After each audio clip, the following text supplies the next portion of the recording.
181வது தேர்தல் அறிக்கையில் பகுதி நேர ஆசிரியர்கள் அனைவரும் பணி நிரந்தரம் செய்யப்படுவர் என்ற கோரிக்கை அங்கே வாசிக்கப்பட்ட போது நாங்கள் அளவில்லா மகிழ்ச்சி அடைந்தோம்.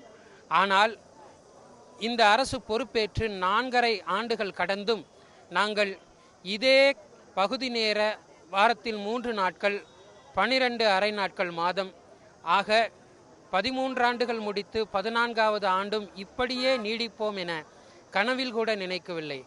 விடியல் அரசு திமுக எங்களுடைய வாழ்வில் விடியலை இன்னும் ஏற்படுத்தவில்லை.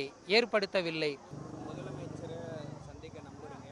பள்ளிக்கல்வித்துறை அமைச்சர் சந்திக்க உங்க சைடு இந்த முயற்சி எதுவும் பண்ணியிருக்கீங்க? நாங்கள் எத்தனையோ முறை எங்கள் தலைவர் அவர்களும் செயலர் அவர்களும் எவ்வளவோ முறை முயன்றும் உங்களுக்கு படிப்படியாக நாங்கள் செய்து தருகிறோம் என்றும் பகுதி நேர ஆசிரியர்களை முதல்வர் பணி நிரந்தரம் செய்வார் என்று நம்புகிறோம் என்று சிறிது நாளைக்கு முன்புதான் அவர் சமூக வலைதளத்தில் நேர்காணல் கொடுத்தார். அந்த நம்பிக்கையும் எங்களுக்கு இருந்ததால் தான் நாங்கள் இந்த கோரிக்கையை வலியுறுத்தி போராடி வருகிறோம்.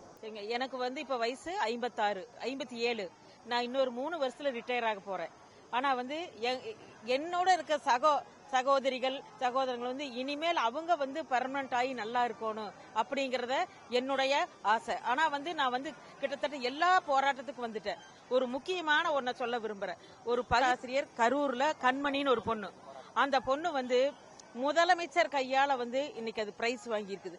அது கலை திறமையில ரொம்ப பெஸ்டான பொண்ணு. அந்த பொண்ணோட திறமை வேணும்னா மட்டும் இதே டிபிஐ கூட்டிட்டு வர்றாங்க. கூட்டிட்டு 1 மந்த் அந்த பொண்ணுக்கு போகையில காரு ஜீப்பு எல்லாம் வச்சு அனுப்புறாங்க. ஆனா இன்னைக்கு அந்த பொண்ணு வீதியில் உட்கார்ந்து இருக்குது. ஆனா அந்த பொண்ணு ஒரு ஸ்டூடெண்ட் உருவாக்கி பிரதமர் கையில அவார்டு வாங்கி இருக்குது. அந்த திறமையெல்லாம் யார்கிட்ட இருக்குது? இந்த பார்ட் டைம் டீச்சர்கிட்ட அத்தனை திறமையும் இருக்குது.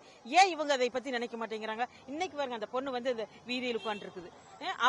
அப்ப தேவை தெரியுமா? அந்த பொண்ணோட தேவை இந்த தமிழ்நாட்டிலேயே அது பெஸ்டான டீச்சர்னு கூட்டிட்டு செய்யறீங்கல்ல, ஏன் அட்லீஸ்ட் அந்த பொண்ணுக்காவது உங்களால ஏதாவது செய்ய முடிஞ்சுதா? இன்னைக்கு அந்த பொண்ணே இன்னைக்கு வீதியில் உட்கார்ந்து இருக்குது. பிரதமர் கையில வாங்க முடியுமா? அப்படிப்பட்ட ஒரு ஸ்டூடெண்ட் உருவாக்கி டெல்லி கூட்டிட்டு போய் அந்த பொண்ணு வாங்க வச்சது. என்ன சார் திறமை இல்ல? நாங்க எல்லாருமே எம்ப்ளாய்மெண்ட் மூலம் தான் வந்தோம். எல்லா திறமைகளும் இருக்குது.